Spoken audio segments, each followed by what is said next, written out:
Hello and welcome to Leaders of Tomorrow, India's only daily television platform for small businesses. We bring you the right information to empower you, the SME entrepreneur. Tonight on the show, two small giants in focus. First up is Women Weave, and on the other side of a break, Comic-Con is in focus tonight.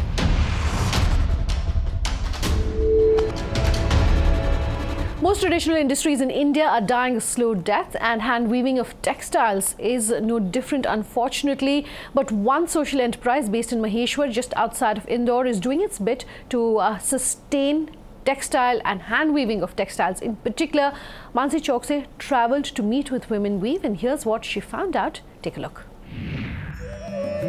Weaving craft in Maheshwar dates back to 18th century. As per the legend goes, the queen of Malwa kingdom, Devi Ahilya Bai Holkar, ordered craftsmen to weave 9-yard silk saris for her imperial guests. These later came to be known as Maheshwari saris. With the advent of power looms and fast fashion, weaving craft is at the brink of dying out. We caught up with Sally Holkar, who's taking forward the Holkar legacy with her organization, Women Weave.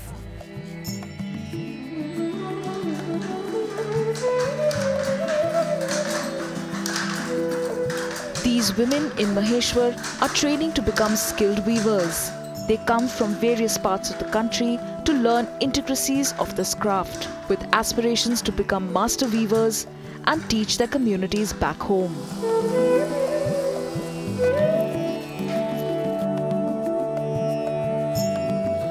मैं Jammu Kashmir state Ladakh से आई हूँ ma'am. एक संस्था की तरफ से आई हूँ जो लूम्स ऑफ लद्दाख बोलते हैं। एक संस्था की तरफ से वीविंग सीखने के लिए हमारे वहाँ इतना बड़े लूम नहीं होते, छोटे छोटे लूम होते, उस पे थोड़ा शॉल स्टॉल ऐसे बना लेते हैं। वहाँ वापस जाके तो संस्था में जाके लेडीज़ों को सिखाएंगे।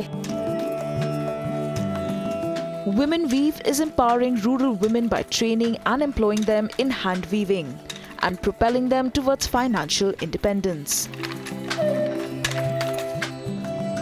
अपन काम करना चाहते हैं, खुद स्वयं करते हैं, कई बात की परेशानी नहीं रहती है, पैसे से भी नहीं अपन ये तकलीफ आती है क्योंकि काम करते हैं तो पैसे भी अपने पास आ जाते हैं। Hand weaving, a traditionally male-dominated profession, is now becoming a viable employment option for rural women.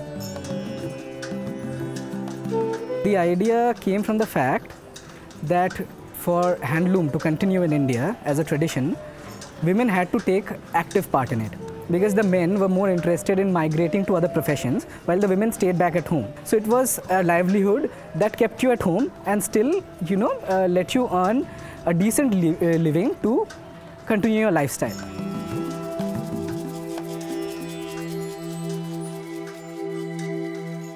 Thank you so much for speaking with us.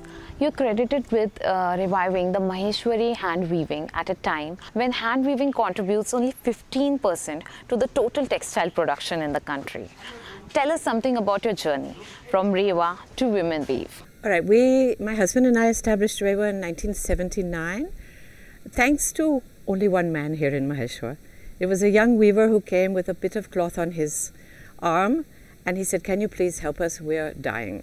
Information, we inquired a little bit and we found that indeed what had been a thriving weaving community of Maheshwari handlooms and quite renowned under Rani Devi Ahilya Bai Holkar, right, in the 18th century was on its last legs at that time. So we contacted the Handloom Handicraft Center here in Maheshwar. They were related to Indore.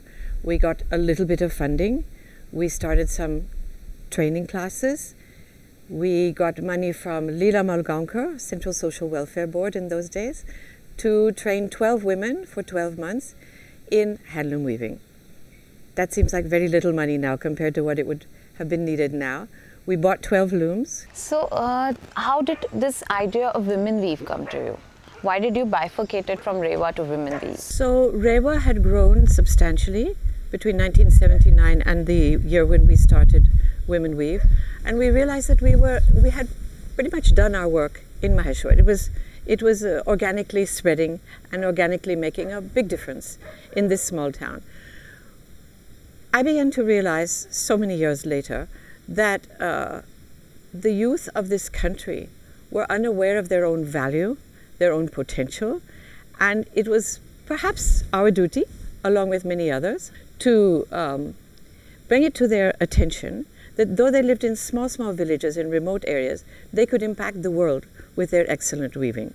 Weaving is the traditional bastion of men, where women often play the second fiddle. What inspired you to encourage and employ these women into this profession? What inspired me is the stories I've been hearing for years. Since I've been in this world of handloom, I hear that across the country, say your male weaver works for a master weaver and he supposedly weaves the cloth in his home on his handloom, and he supposedly deserves the wages that he goes and gets from the master weaver on a weekly basis usually.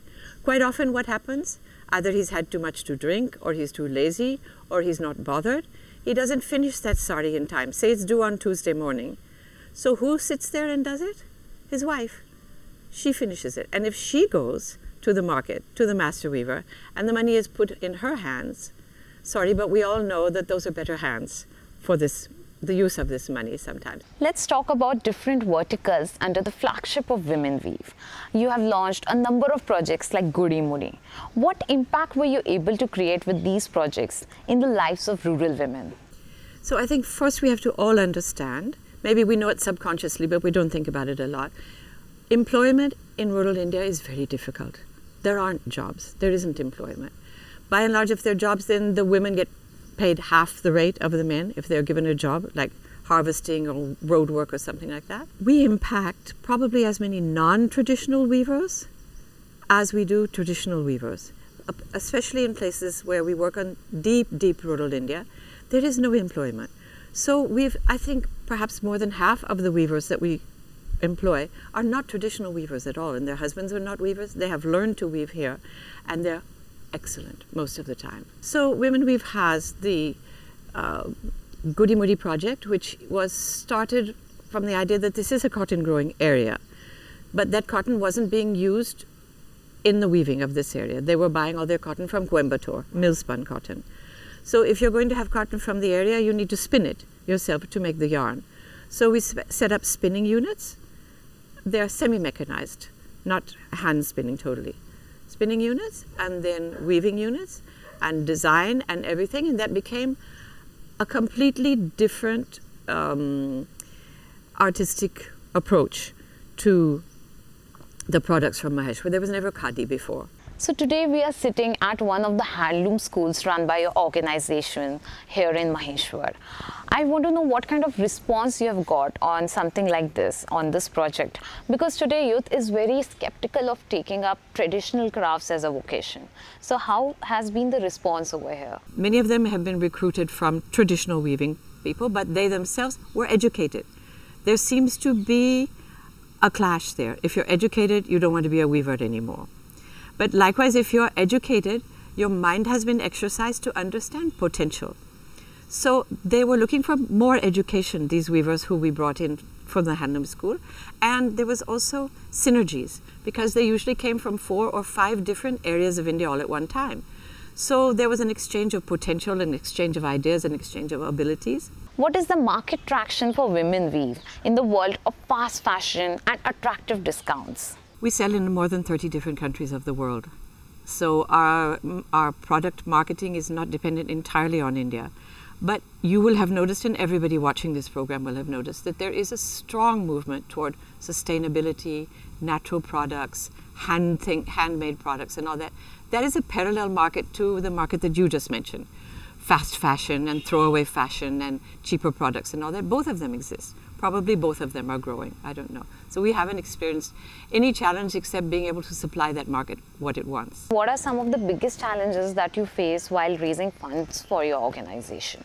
It takes a lot of time. Everyone who's in handloom is on a short budget. So you have 1 or 2 key people. They have so much to do. But to do this fundraising and to craft your expert presentation for the world, we're talking to the world here, right? Takes an enormous amount of time and skill. As this interview comes to a close, tell us about your future plans for Women Weave. What are some of the projects that are in pipeline? The place where employment is required, the place where there's fantastic potential is deep rural India. We have 2 projects in places which are hardly even on the map, right? And those are in Madhya Pradesh, both of them. One is a Bhil area, the other is just on the border of Chhattisgarh. It's also an Adivasi area. These people are always last in the queue for any kind of job, right? Our dream, and we will achieve it also, is to go deeper and deeper into rural India, because that's where we're a best option for people. Sure. If you're too close to the city, we're not a best option. Handloom weaving is not a viable option. So we hope to have a team within 5 years which will wow you with what they can do, and you'll never see their faces except on WhatsApp. Sally, thank you so much for speaking with us.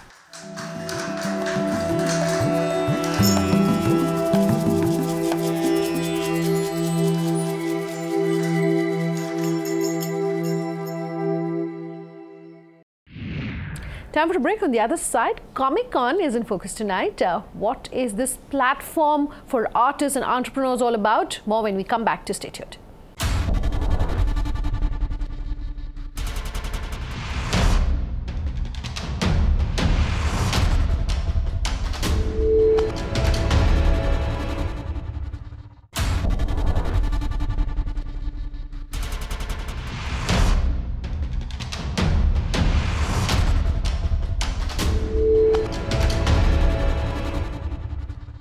Welcome back. You're with us here on Leaders of Tomorrow, and Comic-Con tonight is our second small giant.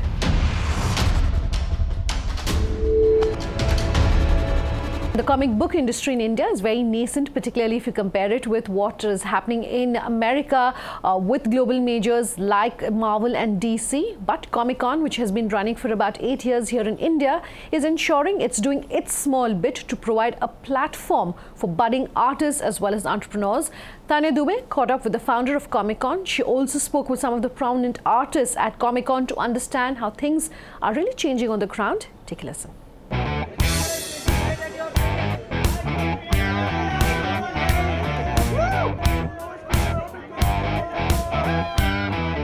The comic book and merchandising industry in India has come a long way since the first generation of Indian comics based on ancient Indian mythology called Chanda Mama first started gaining traction in the 1950s. I'm at Mumbai Comic-Con today, which signifies the scale at which the comic book industry in India has grown. From international comic book characters to homegrown Indian artists, this mecca of pop culture sees it all. Come on in.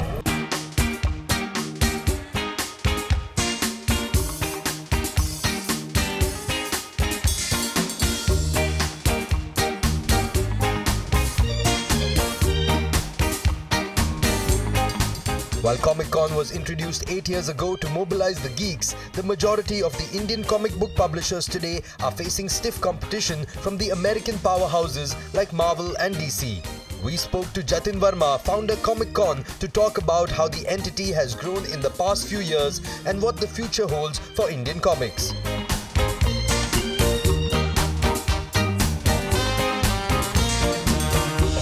Hi Jatin, lovely to have you on the show. Thanks for I'd having love me. to understand your journey with Comic-Con. It's become such a huge brand and you've had 8 years and you are in 4 different metros. I'd love to understand how this started and how it's become such a behemoth. So it started back in 2011 in Delhi. It was done as a passion project. Simply because I was publishing comics at that point in time, and I thought, no one's done a Comic-Con, let me try and do it. We went to Delhi Hart. If anyone's from Delhi, they'll know it's an open-air handicraft market. We took a small area at the back and we did it. The response was great. It was a free-to-enter show, so we weren't expecting a lot of people, and also we weren't expecting a lot of sales or whatever, but from exhibitors to sales, everything was just spectacular from our expectations. So immediately I kind of felt like there is something that we've hit upon, so we should go and do more of these. Sure. Within that 1 year, we were in Mumbai, then we went to Bangalore, then we went to Hyderabad. We reached the scale where the number of people exhibiting was going up, the number of people visiting was going up, so much so that we had to scale up. So then we bought in ticketing. Our footfalls only went up, did not go down. It became more professionalized. Our entire business shifted from publishing and content to events, and basically IP event, which is Comic-Con. And then in about 2014, I got approached by a company called Reed Exhibitions. Sure. And these guys run Comic Cons around the world. So they wanted to partner with us in India, and from then till now, it's blown up even more. Great. So, tell me more about your association with ReedPop events. I'd love to understand that, because it's such a huge entity for events, how has that helped your growth with Comic Con? So Reed Exhibitions is the world's largest exhibition company, and they have a division called ReedPop. And they basically run all the consumer shows. For them, they started this consumer division, and for a company that size, how they grow is how they partner with people or they acquire. So they approached us, it worked out best in that manner. For us, it was not just financial investment, it was also strategic investment in terms of having someone who runs exhibitions around the world, helping us professionalize, helping us do it better. So the past 4 years, they certainly helped us in improving the quality and the content at our shows. Even for us as Comic Con, we've evolved from not just being about comics and TV and movies, but also YouTube. So a lot of the content that we bring on board or performances live are people who are YouTubers or really popular on the net. So that's been happening for the past 8 years, and that market has grown. So Comic Con is going to evolve even more with more elements in it. Sure. And now how I describe it is that while it's an entertainment exhibition, at the core of it will remain an exhibition, but it's a pop culture event. So anything in pop culture. How do you think the Indian comic industry has grown? Do you think there are enough homegrown artists? Do you think there are enough homegrown publishers? So I'll be honest, it's not an industry. I would call it a boutique industry. Unfortunately, the system of retail and distribution is so bad that if I wanted to publish comics, even have money, I would lose a lot of it before I could even get my products to the consumers. Having said that, there are tons of people who are creating, writers, artists, designers. Sure. And they're doing some awesome stuff. How they're surviving is amazing because they're bypassing natural channels. They're either doing it digitally or web. They're not solely focused on saying, hey, I will create a comic book and that's it. They're also trying to figure out, hey, could I do merchandise? Could I do comic strips with it? Could I do something digitally as well? You talk about comic book industry or even merchandising industry. Do you see a growth in the industry per se when you do these events? Yes, because so I'll tell you, when we were smaller and it was a very tiny show, it was a very selling oriented show. Now that we are much bigger in scale, it's a marketing oriented show. So if you want to be in the business of pop culture, selling, retailing anything, this is the best place to come test it out. This is the best place to come showcase your work or showcase your products and see how the market reacts to it, and also create your brand name on ground. And from a regular brand's perspective, this is the best place to come and do experiential marketing. So if you want to do something one-to-one with a customer in this age group, this is the best place to do it. Great. Lovely talking to you, Jatin. Thank you so much for having us. Many Indian comic book publishers are gaining ground and even making profits, which is surprising considering the print industry is suffering otherwise. We caught up with Vivek Goyal, founder Holy Cow Entertainment, to map his journey from an artist to a startup founder who is thriving as more comic books get sold in India today. So why don't you tell me more about Holy Cow Entertainment? You told me that you've been working on 14 different projects with multiple artists and illustrators. I'd love to understand more about how you came from a comic book artist to here. So Holy Cow Entertainment is basically India's fastest growing, creator-owned comic book company. So most of our projects are owned by the respective creators, as in the writer and the publishing house. We give them sharing in the project, and we started with my personal favorite and our best-selling title called as Ravanayan. It's basically Ramayana from Ravan's point of view. It's a major hit. It's an award-winning title. And after doing a lot of work in Ravanayan, we realized that the future of any comic book company does not rely on mythology stories, because they are all finite. They have to end somewhere. Everywhere, all over the world, we see that print is suffering, and we see that a lot of people, and they're switching and they're moving on to digital platforms and getting all their publishing online. Because you are an independent publishing house, I'd love to understand that how has digital ecosystem affected your industry and how has it affected you per se? It hasn't affected my industry at all, because I'm still not big. I'm a very small-time publisher. and most of my fan following still, almost 98% of the fan following still prefers hard copies. We have just started going digital as well. Okay, we will never leave the print, but we have gone digital as well. Lovely talking to you. Thank Likewise. you so much. Thank you. The Indian comic book industry now has a new host of players. The genres vary from superhero, mythology and folklore amongst many others. A lot of growth has been seen with the digital ecosystem spearheading the popularity. We caught up with Alicia Souza, who is an independent artist, to discuss how social media has impacted the industry. Lovely to have you here, and I've always wanted to meet you because I think being an independent artist right now is very exciting but also scary at the same time. So I'd love to understand your experience as an independent artist, and how have you grown your brand. I'd love to understand your journey. Right. So of course, like you said, it is exciting and scary at the same time, and that pretty much defines the entire journey. Yeah, so starting off, of course, is a bit more challenging, and as you go on, you have different kinds of challenges. So now we are more challenged on growth as opposed to just getting our name out. How has your brand grown in the few years?